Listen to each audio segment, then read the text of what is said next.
The Louisiana sun beat down mercilessly on the Beauregard plantation, its rays cutting through the humid air like molten copper.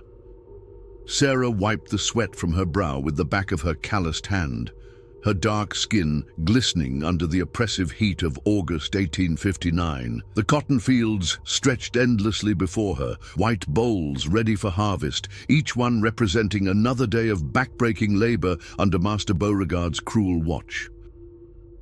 At 23, Sarah had known nothing but the plantation life. Born into bondage, she had watched her mother die from exhaustion when she was 12, her father sold to a plantation in Mississippi when she turned 15. The scars on her back told the story of countless lashings, each mark a testament to Beauregard's volatile temper and sadistic nature. "Sarah, get over here, girl!" The voice of Overseer Jenkins cut through the afternoon air like a whip crack. Sarah's stomach clenched with familiar dread as she made her way toward the main house, her bare feet navigating the dusty path she had walked thousands of times before. The Beauregard mansion stood like a monument to Southern wealth, its white columns gleaming in the sunlight, the wraparound porch offering shade that Sarah would never be permitted to enjoy. Spanish moss hung from the ancient oak trees like ghostly curtains, swaying gently in the humid breeze that carried the scent of magnolias and human suffering. Jenkins stood waiting, his weathered face twisted into its perpetual scowl. "Master wants you in the house." And Sarah, he grabbed her arm roughly, his fingers digging into her flesh. "You best mind your manners. He's been drinking since noon, and you know what that means." "Did..." Sarah's heart hammered against her ribs as she climbed the back steps to the kitchen entrance. She knew exactly what Beauregard's drinking meant. It meant hands where they shouldn't be, words that cut deeper than any whip, and a night of terror that would leave her soul more scarred than her body. Inside the kitchen, the other house slaves, Martha, an older woman who had raised Sarah after her mother's death, and young Thomas, barely 16, avoided her eyes. They knew what was coming just as she did. The unspoken understanding hung heavy in the air, thick as the humidity outside. "He's in the study," Martha whispered, her voice barely audible. "Been asking for you specifically." The older woman's eyes held a mixture of sympathy and helplessness that Sarah had seen too many times before. As Sarah walked through the opulent hallways of the main house, past portraits of Beauregard ancestors who had built their fortune on the backs of people like her, she felt something shift inside her chest. The familiar fear was still there, but underneath it, something darker was growing, a rage that had been simmering for years, fed by every humiliation, every violation, every moment of powerlessness. The study door stood slightly ajar, and through the gap, she could see Master Beauregard slumped in his leather chair, a crystal tumbler of bourbon in his hand. At 45, he was still an imposing figure, tall, broad-shouldered, with graying hair and cold blue eyes that seemed to look right through her humanity. His face was flushed from drink and heat, his white shirt stained with sweat and liquor.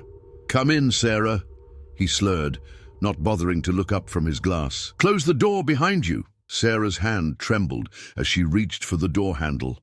In that moment, as the latch clicked shut, sealing her inside with her tormentor, she made a decision that would change everything. Tonight would be different. Tonight, the hunter would become the hunted. The afternoon shadows grew longer outside the study windows, and somewhere in the distance, the plantation bell tolled the hour. But for Sarah, time seemed to stop as she stood in that room, feeling the weight of years of oppression settling on her shoulders like a shroud. The rage that had been building inside her for so long finally found its voice, whispering promises of justice that the law would never provide. As Beauregard rose from his chair, his intentions clear in his predatory smile, Sarah's eyes fell on the letter opener gleaming on his mahogany desk. The silver blade caught the dying light from the window, and for the first time in her life, Sarah felt something she had never experienced before. Power. The evening air hung thick with the promise of rain as Sarah made her way back to the slave quarters, her body aching from the afternoon's encounter in Beauregard's study. The familiar path seemed different now, charged with an electricity that had nothing to do with the approaching storm. Lightning flickered in the distance, illuminating the Spanish moss that draped the oak trees like funeral shrouds. The slave quarters consisted of a row of cramped wooden cabins, each housing multiple families in conditions that would shame a barn. Sarah shared her small space with Martha and two other women, sleeping on straw mattresses that offered little comfort after 16-hour workdays in the fields. Tonight, however, sleep was the furthest thing from her mind. Martha was waiting when Sarah entered their cabin, her weathered face etched with concern. At 58, Martha had survived more masters than she cared to remember, and she could read the signs of trouble like a farmer reads the sky. "Child, what happened in that house today?" Martha's voice was barely above a whisper, but her eyes held the intensity of someone who had seen too much suffering to ignore the warning signs. Sarah sat heavily on her makeshift bed, her hands shaking as she tried to process the afternoon's events. Beauregard had been worse than usual, more violent, more degrading. But something had been different this time. When he had grabbed her, when he had forced her to her knees, Sarah had felt something snap inside her mind. The fear that had controlled her for so long had transformed into something else entirely. "He's getting worse, Martha," Sarah finally said, her voice hollow. "And I can't keep living like this." Martha moved closer, her calloused hand finding Sarah's shoulder. "I know, baby girl. Lord knows I understand. But you got to be careful. Men like Beauregard, they got the law on their side. They got everything on their side." Through the thin walls of the cabin, they could hear the muffled conversations of other slaves, the quiet discussions that happened every night when the overseer's watchful eyes were elsewhere. Stories of escape attempts, whispered news from other plantations, and always the underlying current of desperation that ran through their community like a poisoned river. "You remember what happened to Big Jim when he tried to run?" Martha continued, her voice heavy with memory. "They brought him back in pieces, made us all watch while they fed him to the dogs. That's what happens when we forget our place." But Sarah was no longer listening to Martha's words of caution. Her mind was elsewhere, replaying the moment in Beauregard's study when she had seen the letter opener on his desk. She had imagined, just for a second, what it would feel like to drive that blade into his throat, to watch the life drain from his cold blue eyes. The thought should have horrified her, but instead, it filled her with a sense of purpose she had never experienced before. Outside, the storm was building intensity. Thunder rolled across the plantation like the footsteps of an angry god, and the first drops of rain began to patter against the cabin's tin roof. Sarah stood and walked to the small window, looking out at the main house, where warm light glowed in the windows. Somewhere in that house, Beauregard was probably drinking himself into his usual stupor, never imagining that one of his property was planning his destruction. "Sarah," Martha's voice cut through her thoughts, "you got that look in your eyes, the same look your mama had right before she tried to poison Master's coffee. You know how that ended." Sarah turned from the window, her face set with a determination that made Martha's blood run cold. Maybe Mama had the right idea. Maybe she just didn't go far enough. The older woman stood quickly, crossing the small space to grab Sarah's hands. "Don't you talk like that, child. Don't you even think like that. They'll kill you, and they'll make it slow. They'll make an example out of you that'll haunt this plantation for generations." But Sarah pulled her hands free, her eyes blazing with a fire that had been building for 23 years. "They're already killing me, Martha. Every day, piece by piece. At least this way I die fighting back." The storm outside reached its full fury, rain lashing against the windows and wind howling through the gaps in the cabin walls.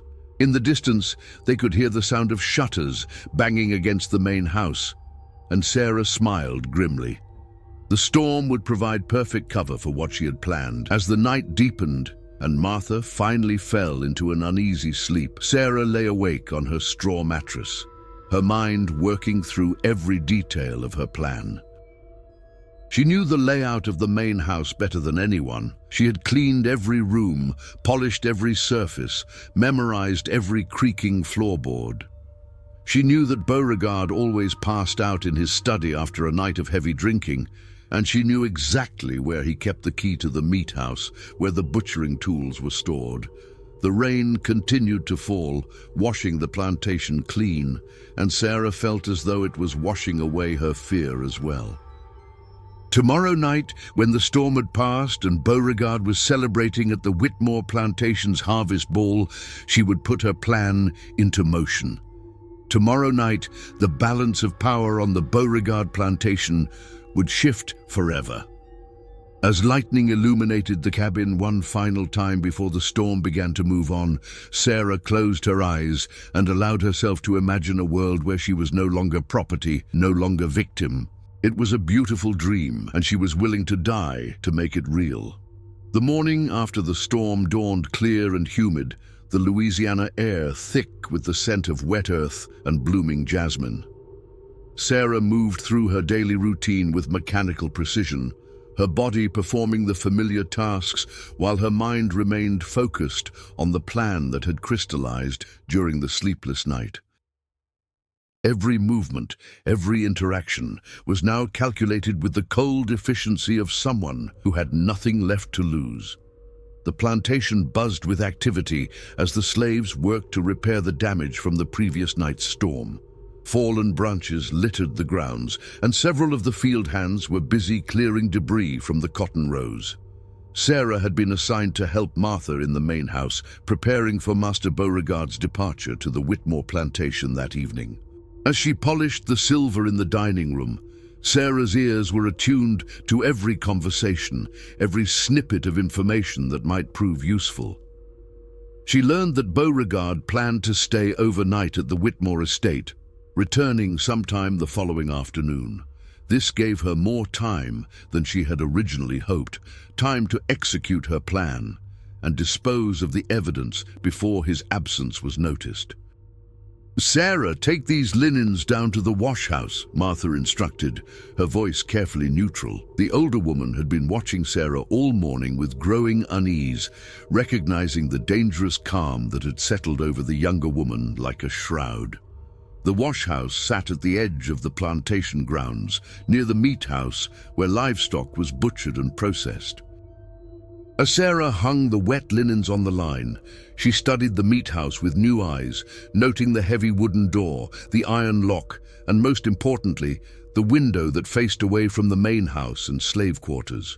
Inside the meat house, she knew, hung the tools of butchery, sharp knives, cleavers, and saws designed to reduce a full-grown hog to manageable pieces. The irony was not lost on her that the same tools used to feed the plantation would soon serve a very different purpose.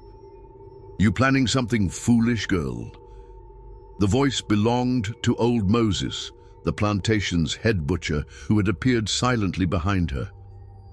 At 65, Moses had seen more than his share of suffering, and his weathered face held the wisdom of someone who had learned to survive by reading people's intentions.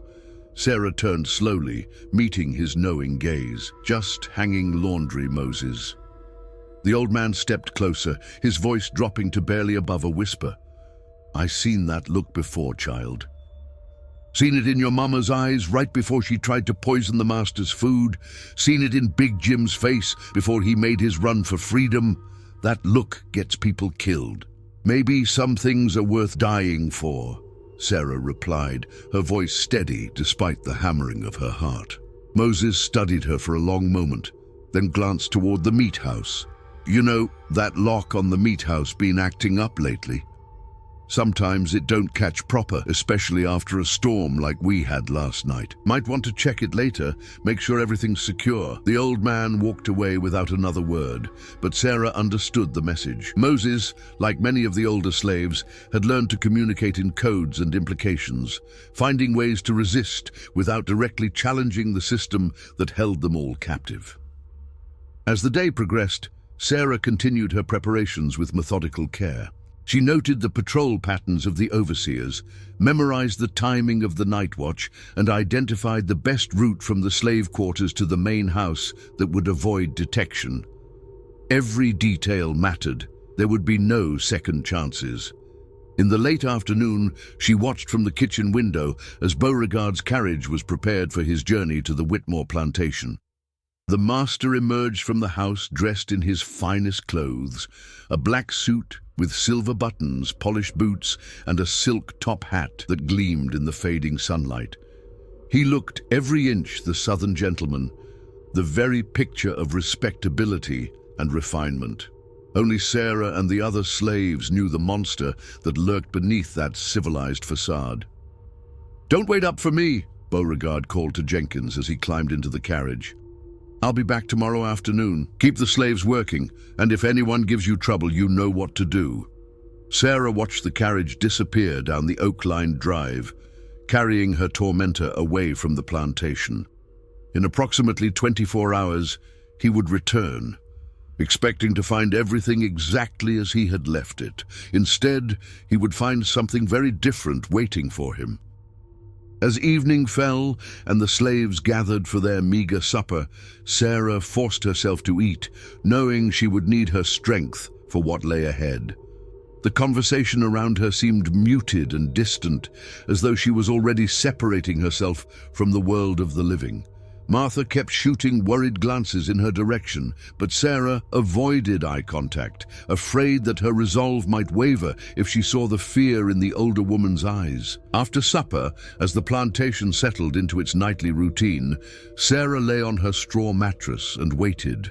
She listened to the sounds of the night, the chirping of crickets, the distant howl of a coyote, the soft breathing of her cabin mates as they fell asleep. When she was certain that everyone was deep in slumber, she rose silently and made her way to the door.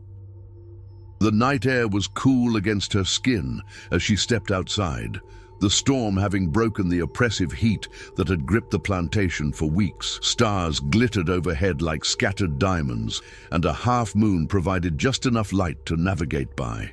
Sarah moved like a ghost through the shadows, her bare feet making no sound on the damp earth. The meat house stood before her, its wooden walls dark and forbidding in the moonlight. Just as Moses had suggested, the lock hung loose on its hasp, apparently damaged by the storm.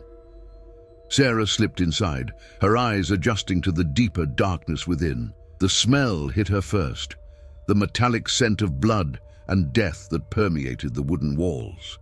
Hanging from hooks along the walls were the tools of Moses' trade, knives of various sizes, bone saws, cleavers, and other implements designed to reduce living creatures to cuts of meat. Sarah selected what she needed, testing the weight and sharpness of each blade. As she prepared to leave, Sarah paused at the doorway and looked back at the meat house.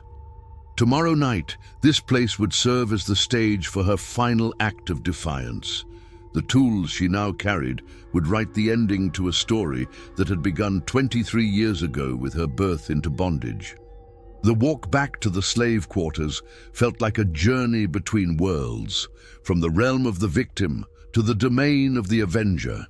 Sarah hid her chosen implements beneath her mattress and lay down to wait for tomorrow night. For the first time in years, she fell into a deep, dreamless sleep, her mind finally at peace with the decision she had made. The afternoon sun cast long shadows across the plantation grounds as Master Beauregard's carriage rolled up the oak-lined drive, its wheels crunching on the gravel with the sound of approaching doom. Sarah watched from the kitchen window as he emerged from the vehicle, his face flushed from a night of drinking and revelry at the Whitmore estate. His movements were slightly unsteady, and she could see the telltale signs of a man who had indulged heavily in bourbon and brandy. "Welcome back, Master," Jenkins called out, hurrying to take Beauregard's traveling bag. "How was the harvest celebration?" "Profitable," Beauregard replied with a satisfied grunt, adjusting his wrinkled waistcoat.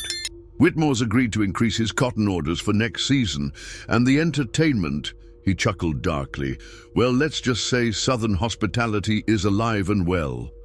"Duh," Sarah's hands clenched involuntarily as she listened to his casual tone, knowing that his idea of entertainment likely involved the suffering of people who looked like her.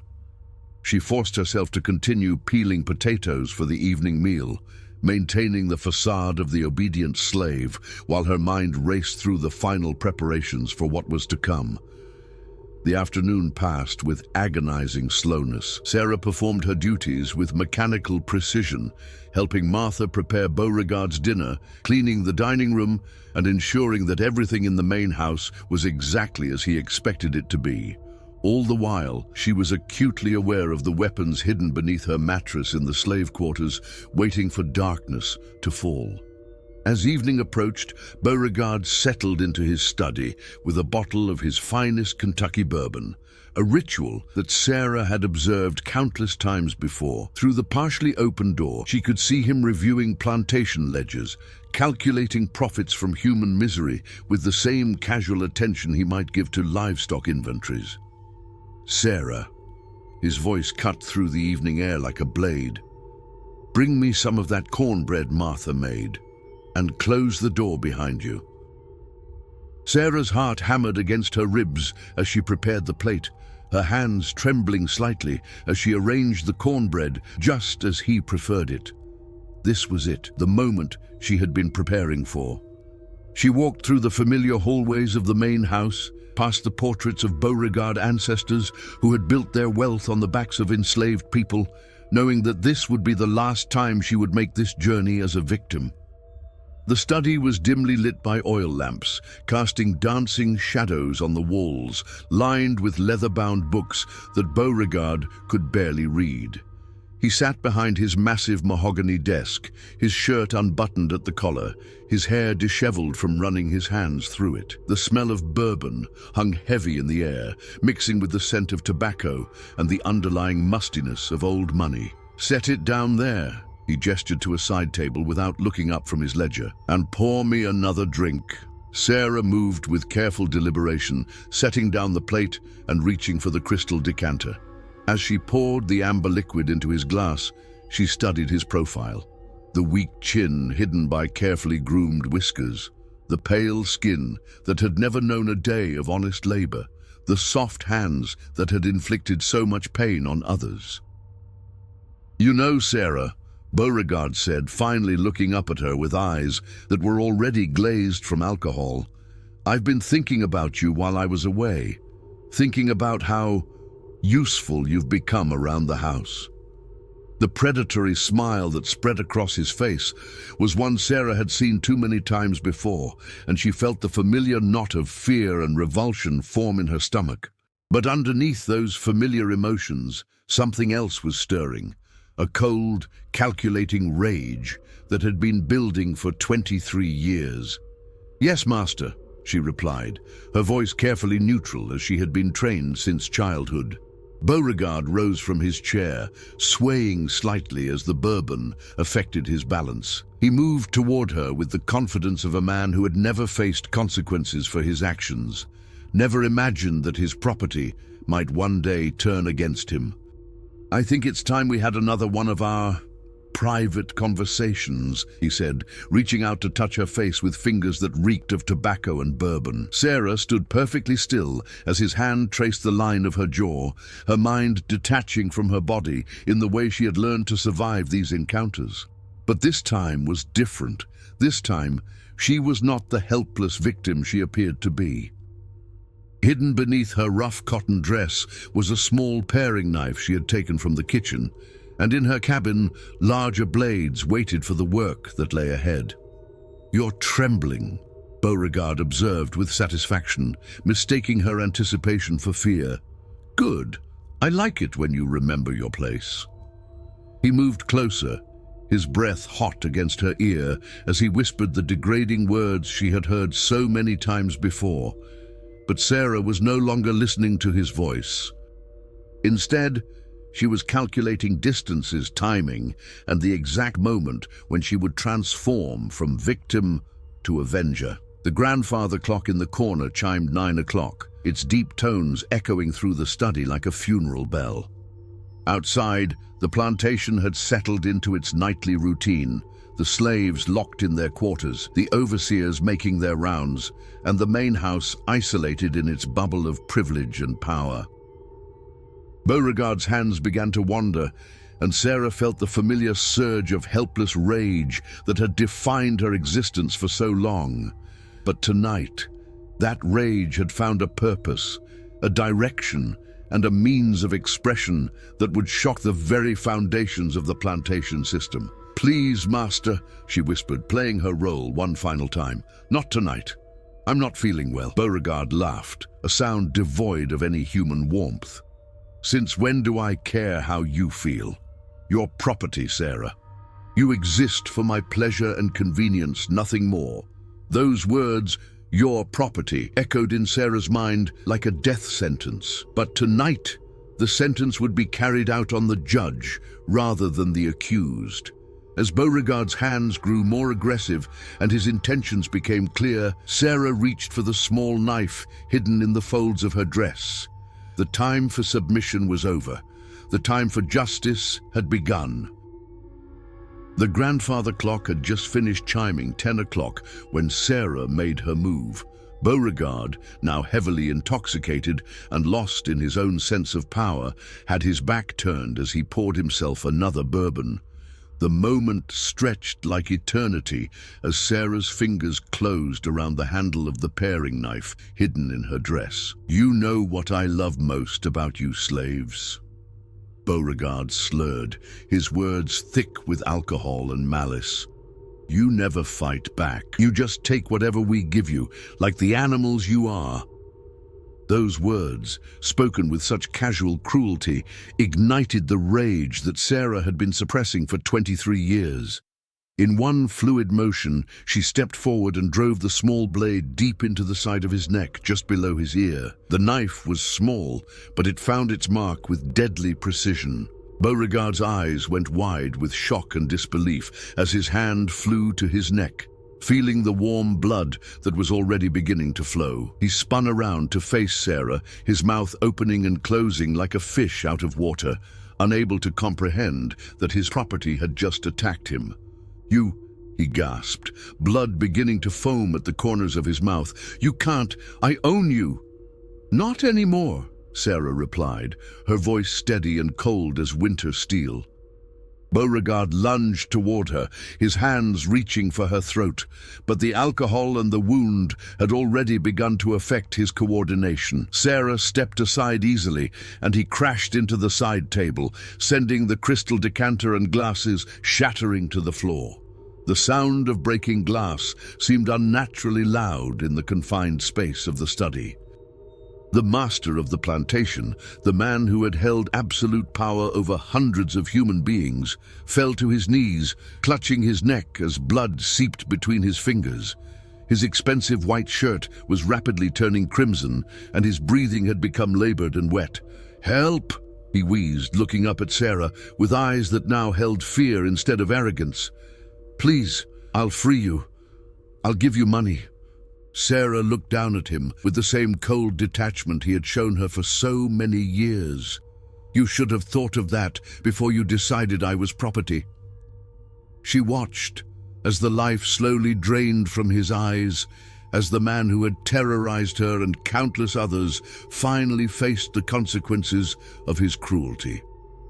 When his body finally went still, Sarah felt something she had never experienced before, a profound sense of peace.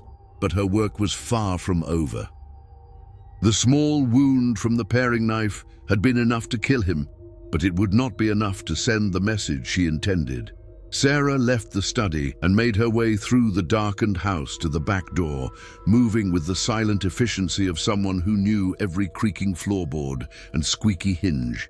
The night air was cool against her skin as she crossed the plantation grounds toward the meat house. The half-moon provided just enough light to navigate by, and the familiar sounds of the Louisiana night, crickets, tree frogs, and the distant howl of a coyote, created a symphony that seemed to celebrate her liberation.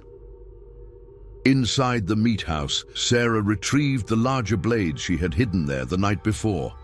The bone saw felt heavy in her hands, its serrated edge gleaming in the moonlight that filtered through the small window. She had watched Moses use these tools countless times, had seen him reduce a full-grown hog to manageable pieces with swift, efficient strokes. The journey back to the main house felt like a pilgrimage, each step taking her further from the world of the victim and deeper into the realm of the avenger. She entered through the back door and made her way to the study, where Beauregard's body lay in a pool of congealing blood. What followed was methodical, almost ritualistic in its precision. Sarah had spent years watching the butchering process, and she applied that knowledge with cold efficiency. The bone saw made quick work of the joints, while the cleaver separated the larger pieces. She worked in silence, her mind focused entirely on the task at hand, transforming the man who had owned her into something that could be easily disposed of. The work was physically demanding, and by the time she was finished, Sarah's dress was soaked with blood, and her arms ached from the effort. But she felt no revulsion, no horror at what she had done. Instead, she felt a sense of completion, as though she had finally balanced the scales of justice that had been tilted against her for so long. The disposal of the evidence required multiple trips to the pig pen, where a dozen hungry hogs waited in their muddy enclosure. Sarah had fed these animals countless times before, usually with kitchen scraps and leftover food. Tonight they would feast on something very different. The pigs, accustomed to being fed at all hours, showed no surprise at her late-night visit. They crowded around the fence eagerly as she began throwing pieces over the rail, their powerful jaws making quick work of what she provided. Within an hour, every trace of Master Beauregard had disappeared into the bellies of the very animals he had raised for slaughter. As dawn began to break over the plantation, Sarah made her final preparations. She cleaned the meat house tools and returned them to their proper places, scrubbed the blood from the study floor, and disposed of her blood-soaked dress in the plantation's furnace. By the time the other slaves began to stir in their quarters, all evidence of the night's work had been eliminated. Sarah returned to her cabin and lay down on her straw mattress, her body exhausted, but her mind finally at peace.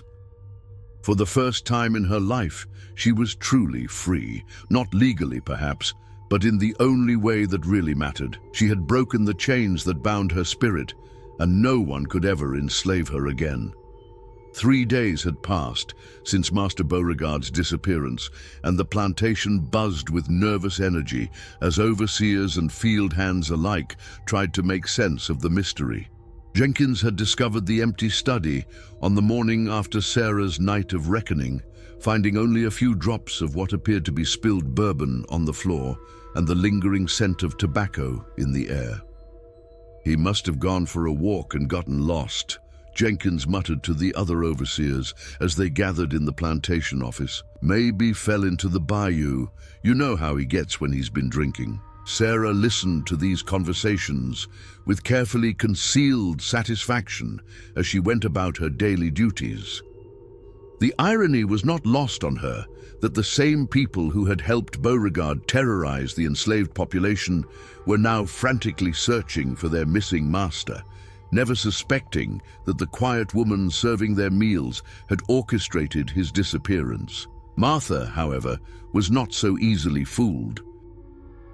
The older woman had been watching Sarah closely since the night Beauregard vanished, noting the subtle changes in her demeanor, the way she held her head higher, the absence of the constant fear that had haunted her eyes for so long, and most tellingly, the peaceful expression she wore even when she thought no one was looking. "You sleep better these past few nights," Martha observed quietly as they prepared breakfast in the kitchen. "Haven't heard you crying in your sleep like usual." Sarah continued kneading bread dough, her movements steady and rhythmic. "Maybe I'm just tired of crying. Or maybe you finally found something worth sleeping peacefully about," Martha replied, her voice carefully neutral, but her eyes sharp with understanding. The two women worked in silence for several minutes, the unspoken knowledge hanging between them like morning mist. Finally, Martha moved closer and lowered her voice to barely above a whisper. Whatever happened to that man, I hope he suffered the way he made us suffer, and whoever was brave enough to make it happen, well, they got my prayers and my silence." Sarah met the older woman's eyes and saw not condemnation, but approval, even admiration. Martha had survived 40 years of slavery by learning to read people and situations with deadly accuracy, and she understood exactly what had transpired in the main house 3 nights ago. By the afternoon of the 3rd day, Jenkins had organized a full search of the plantation grounds. Field hands were pulled from their work to comb through the cotton fields, the wooded areas along the property boundaries, and the marshy lowlands near the bayou.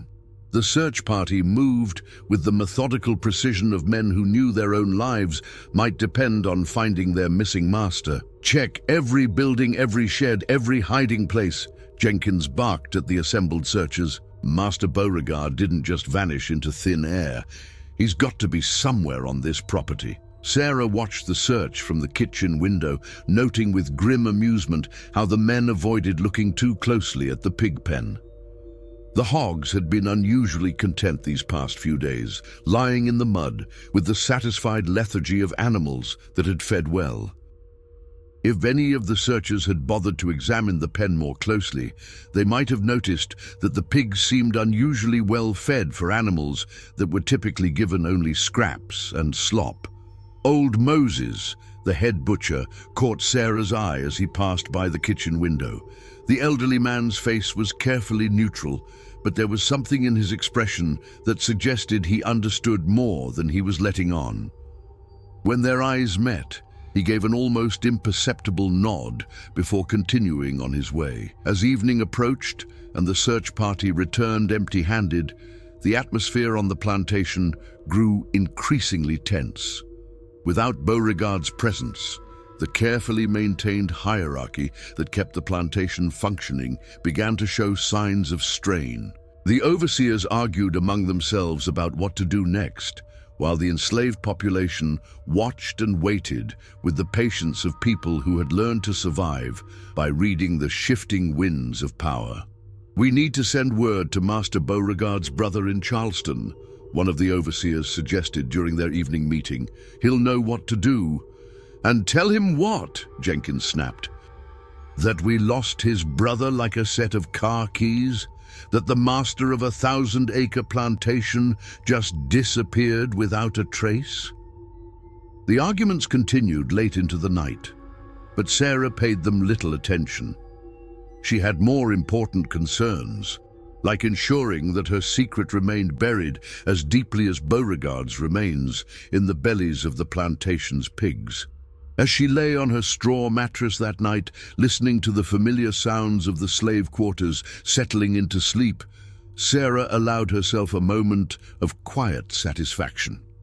The monster who had terrorized her and countless others was gone, and his disappearance had created a power vacuum that might, if she was careful, be turned to her advantage.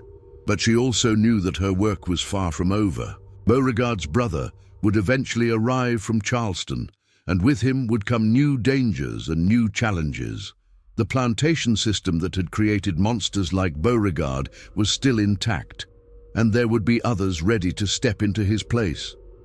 For now, though, Sarah was content to savor the knowledge that she had struck a blow against the system that had enslaved her. She had proven that even the most powerless person could find a way to fight back, and that knowledge gave her strength for whatever battles lay ahead. The search would continue for several more days, but Sarah knew they would never find what they were looking for. Master Beauregard had become part of the very plantation he had ruled with such cruelty, his remains nourishing the soil and the animals that would eventually feed the people he had oppressed. It was, Sarah thought, a fitting end for a man who had treated human beings like livestock. 2 weeks had passed since Master Beauregard's disappearance, and the plantation had settled into an uneasy routine under the temporary management of Jenkins and the other overseers. The search had been officially called off after 10 days, with the prevailing theory being that the master had fallen into the bayou during a drunken nighttime walk and been claimed by the alligators that lurked in its murky waters. Beauregard's brother, Edmund, had arrived from Charleston 3 days earlier, a thin, nervous man who bore little resemblance to his missing sibling. Where Beauregard had been broad and imposing, Edmund was slight and bookish, more comfortable with ledgers than with the brutal realities of plantation management. His first act had been to increase security and impose stricter controls on the enslaved population. Convinced that his brother's disappearance was somehow connected to slave unrest. Double the night patrols? Edmund ordered Jenkins during their morning meeting. And I want a full accounting of every slave on this property. Someone knows something about what happened to my brother. Sarah listened to these conversations with carefully concealed amusement as she served meals and cleaned the main house. Edmund's paranoia was well-founded, but his methods were clumsy and ineffective. He suspected everyone and trusted no one, creating an atmosphere of fear that actually worked in Sarah's favor by making the other slaves more likely to close ranks and protect their own. The story of Beauregard's disappearance had begun to spread beyond the plantation boundaries, carried by traveling merchants, visiting overseers, and the informal network of communication that existed between enslaved communities throughout Louisiana. With each telling, the tale grew more elaborate and more mysterious, taking on the characteristics of legend rather than simple fact. In the slave quarters of neighboring plantations, the story was whispered in hushed tones around cooking fires and in the brief moments of privacy that plantation life allowed. Some versions claimed that Beauregard had been spirited away by vengeful spirits. Others suggested that he had been killed by a mysterious figure who moved like smoke through the night. But all versions shared one common element, the idea that even the most powerful master was not beyond the reach of justice. Martha had become the unofficial keeper of the story within the Beauregard plantation, sharing carefully edited versions with trusted members of the enslaved community. She never mentioned Sarah by name, never provided details that could be traced back to specific individuals, but she made sure that everyone understood the deeper meaning of what had transpired. Sometimes, Martha would say as she tended to sick children or comforted grieving mothers, the Lord works in mysterious ways.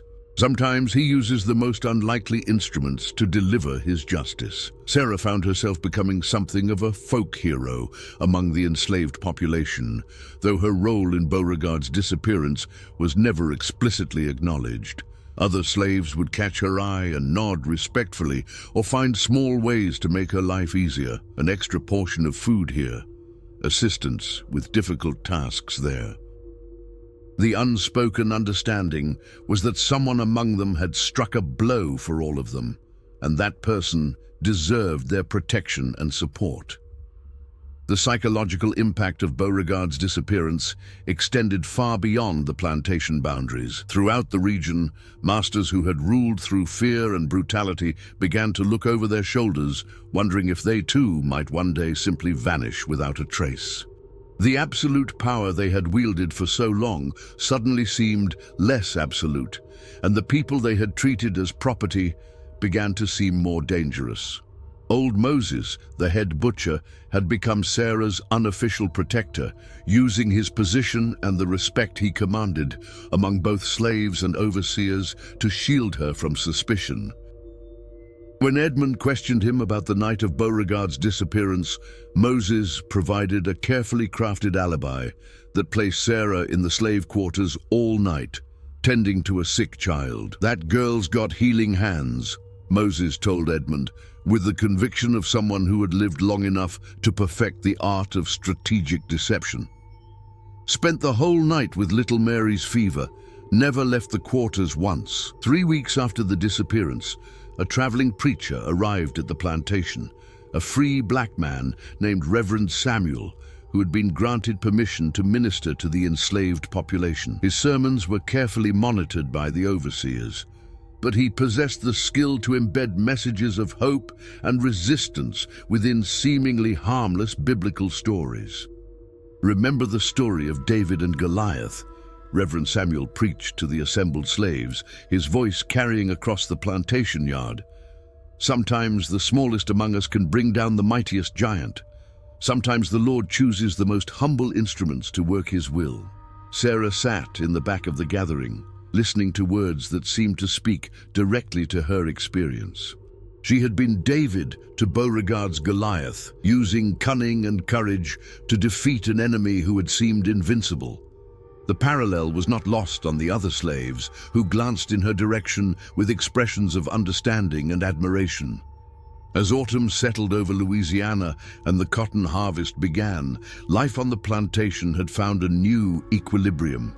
Edmund's harsh measures had failed to uncover any information about his brother's fate, and he had gradually accepted that the mystery would likely never be solved. The enslaved population had learned to navigate around his paranoia, finding ways to maintain their dignity and humanity despite his attempts to crush their spirits.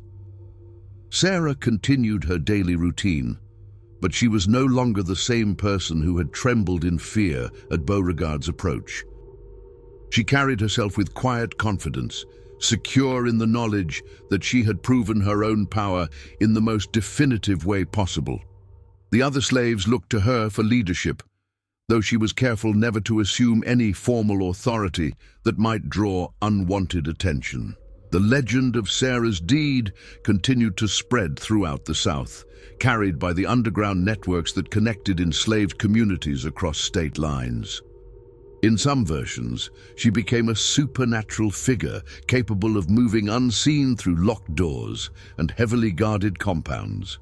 In others, she was portrayed as a master strategist who could outwit any overseer or master. But in all versions, she represented something that the plantation system had tried desperately to destroy: the unbreakable spirit of resistance that lived in the hearts of the enslaved. Years later, long after the Civil War had ended and slavery had been abolished, the story of Sarah of New Orleans would still be told in hushed tones around kitchen tables and front porches throughout the South. She had become more than a person. She had become a symbol of the truth that no system of oppression, no matter how brutal or complete, could entirely crush the human desire for freedom and justice. The pigs that had consumed Master Beauregard continued to root in their pen, fat and content, never knowing that they had played a role in one of the most perfect crimes in the history of the antebellum South. And Sarah, now truly free in the only way that mattered, continued to plan for the day when legal freedom would follow the spiritual liberation she had already achieved. The master was gone, but the legend of the slave who had fed him to the pigs would live forever.